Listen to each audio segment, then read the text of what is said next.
Shalom, salam sejahtera buat kita semua. Saudara-saudaraku, jemaat yang dikasihi Tuhan, saat ini kita akan mendengarkan kebenaran firman Tuhan. Tapi sebelum kita mendengarkan kebenaran firman Tuhan, mari kita satukan hati, kita bersatu di dalam doa. Damai sejahtera Allah Bapa yang melampaui segala akal dan pikiran, itulah yang memelihara hatimu di dalam Kristus Yesus. Amin. Firman Tuhan yang menjadi renungan bagi kita saat ini tertulis di dalam 2 Korintus pasal 5 ayat 6 sampai 10. Demikianlah firman Tuhan. Maka oleh karena itu hati kami senantiasa tabah, meskipun kami sadar bahwa selama kami mendiami tubuh ini, kami masih jauh dari Tuhan. Sebab hidup kami ini adalah hidup karena percaya, bukan karena melihat. Tetapi hati kami tabah dan terlebih suka kami beralih dari tubuh ini untuk menetap pada Tuhan. Sebab itu juga kami berusaha, baik kami diam di dalam tubuh ini maupun kami diam di luarnya, supaya kami berkenan kepadanya. Sebab kita semua harus menghadap tahta pengadilan Kristus, supaya setiap orang memperoleh apa yang patut diterimanya, sesuai dengan yang dilakukannya dalam hidupnya ini, baik ataupun jahat. Amin. Saudara-saudara, saya memiliki pertanyaan untuk kita semua.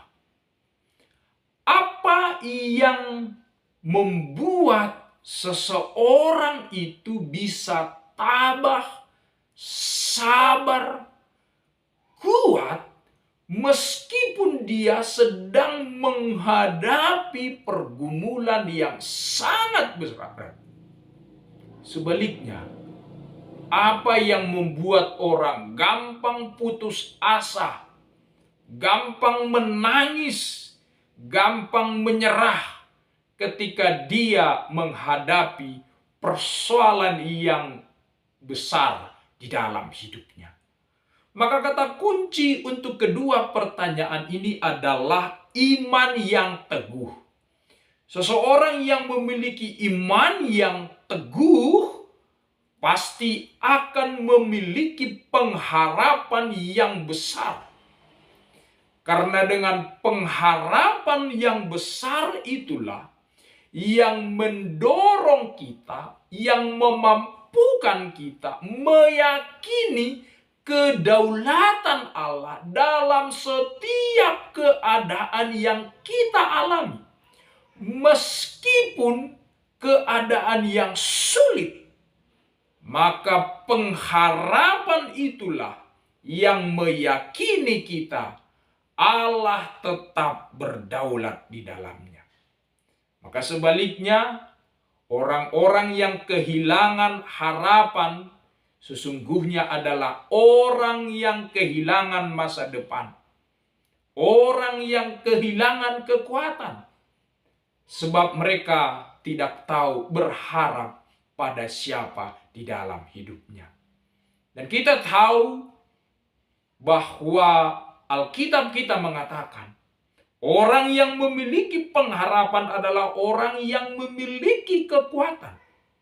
Dan orang yang berharap, orang yang berpengharapan tidak akan pernah mengecewakan. Jadi berharap pada Tuhan tidak akan pernah mengecewakan.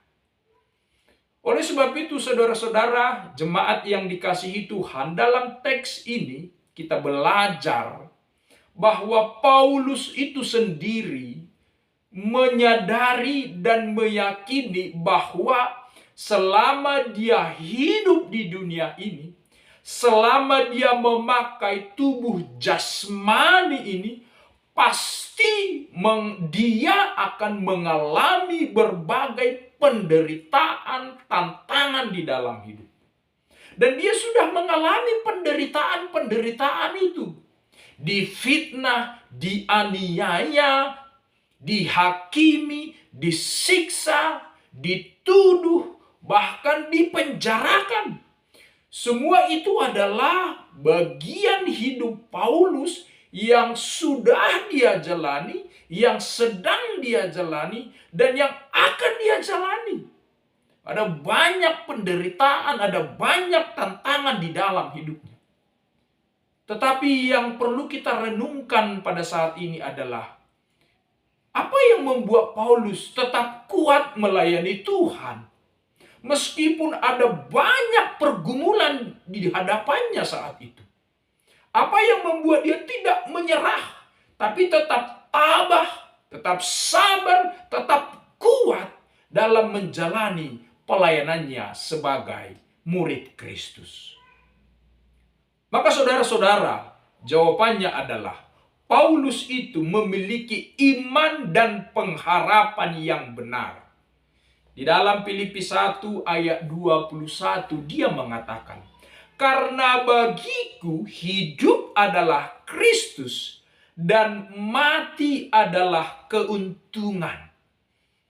Kenapa dia mengatakan mati adalah sebuah keuntungan? Karena dia percaya setelah kematian tubuh ini akan ada kebangkitan dan kehidupan bagi setiap orang percaya. Inilah dasar pengharapan Paulus sehingga dia bisa tetap kuat ketika dia memiliki berbagai pergumulan tantangan dalam hidupnya. Dia percaya bahwa ada kehidupan lain selain kehidupan sekarang ini. Hidup yang sekarang ini adalah sebuah perjalanan sementara menuju perjalanan atau tujuan hidup yang kekal bersama Bapa di sorga. Hidup masa mendatang itu adalah hidup yang kekal. Karena kita akan tinggal bersama Bapa di sorga.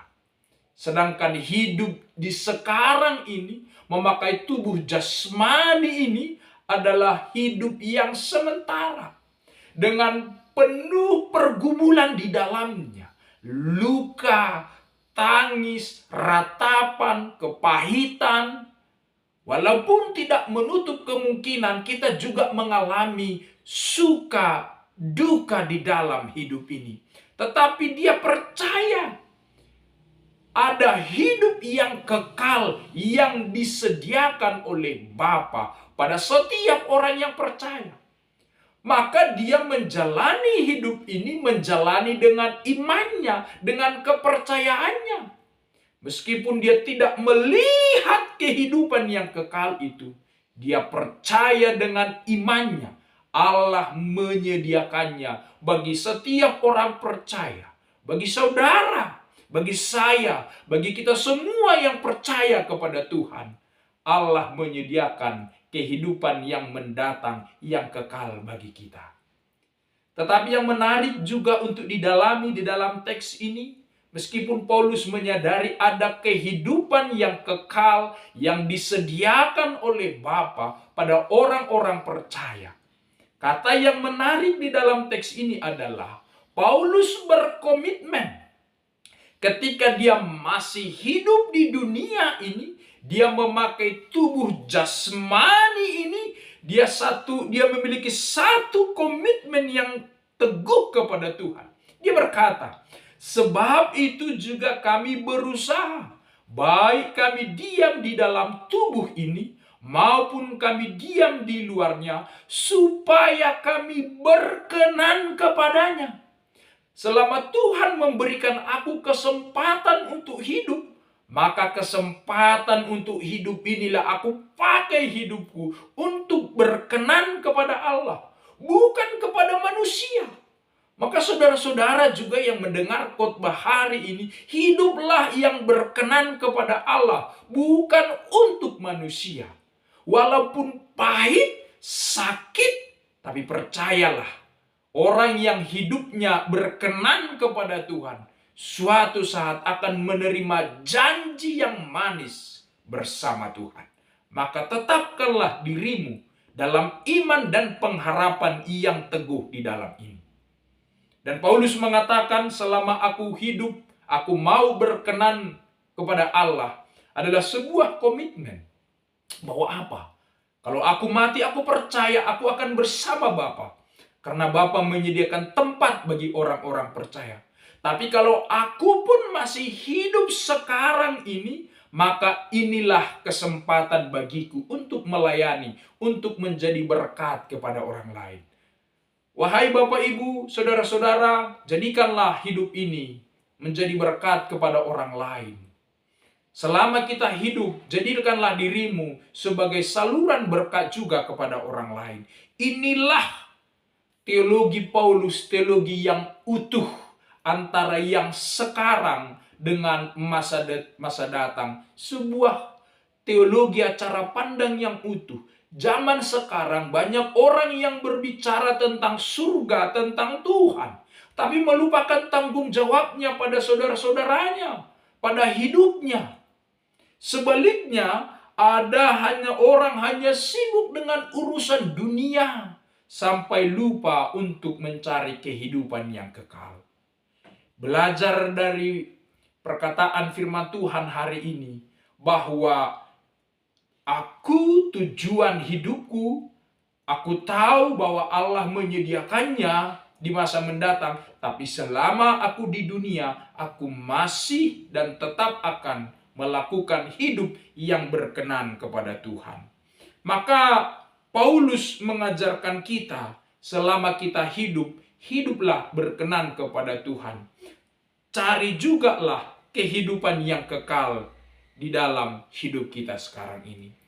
Paulus mengatakan itu karena dia menyadari bahwa suatu saat kita akan menghadapi pengadilan yang kekal bagi semua manusia. Manusia tidak akan bisa lepas dari pengadilan Tuhan. Orang yang benar akan mendapatkan kebenaran. Orang yang berdosa akan mendapatkan penghukuman. Tidak ada yang bisa lewat dari pengadilan Tuhan. Kalau di dunia ini yang benar bisa menjadi salah, yang salah bisa menjadi benar. Di dunia ini pengacaranya, hakimnya bisa disuap, tapi dalam pengadilan terakhir tak ada yang bisa disuap. Segala kelakuan kita, segala perbuatan kita, semua dilihat oleh Tuhan. Apa yang kita lakukan, apa yang kita perbuat untuk orang lain, semua terekam dengan baik. Maka saudara-saudara, ketika kita tahu ada pengadilan yang terakhir, mulai saat ini hiduplah sebagai orang yang benar. Cintailah keadilan. Jangan berbuat semena-mena pada orang yang lemah. Jangan suka menyakiti orang lain, mencari-cari kesalahan orang lain. Sebaliknya, tetaplah lakukan perbuatan yang benar, yang sesuai dengan kehendak Bapa. Sebab kita percaya, orang-orang yang percayalah yang pada akhirnya mendapatkan mahkota kehidupan bersama Bapa di surga. Orang-orang yang setia kepada Tuhan, orang yang menerima anugerah Tuhan dalam hidupnya adalah orang yang akan bersama Bapa di surga. Karena itu saudara-saudara, terimalah Yesus, percayalah Yesus, hiduplah di dalam kebenaran. Maka kita akan berjumpa dengan Bapa di surga. Ada sebuah ilustrasi seperti ini. Ada seorang pendeta yang berkhotbah di gereja. Kata pendeta itu di dalam khotbahnya, saudara-saudaraku semua, jalan ke surga itu tidak mulus, berliku-liku, sempit, dan berbatu-batu tajam. Nah, setelah ibadah selesai datanglah seorang pemuda bertanya kepada pendeta itu. Katanya, "Pak Pendeta, mulai saya sekolah minggu, remaja, sampai sekarang pemuda, saya sudah mendengarkan khotbah tentang jalan ke surga yang seperti Bapak sebutkan tadi.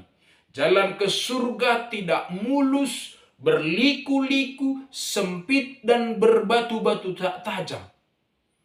Karena itu yang menjadi pertanyaan saya," kata pemuda ini untuk pendeta. "Mengapa persembahan yang kita berikan ke gereja selama ini tidak dipakai untuk memuluskan jalan ke surga itu?" Sontak pendetanya pun kaget. Tapi pada akhirnya pendeta menjawab, "Ke surga itu bukan karena pemberianmu, bukan karena jasamu, tapi karena anugerah Allah bagi hidup kita. Jadi terimalah anugerah itu, hiduplah berkenan kepada Tuhan, dan selalu muliakan hatimu. Muliakan Tuhan di dalam hatimu." Amin. Tuhan Yesus memberkati. Shalom.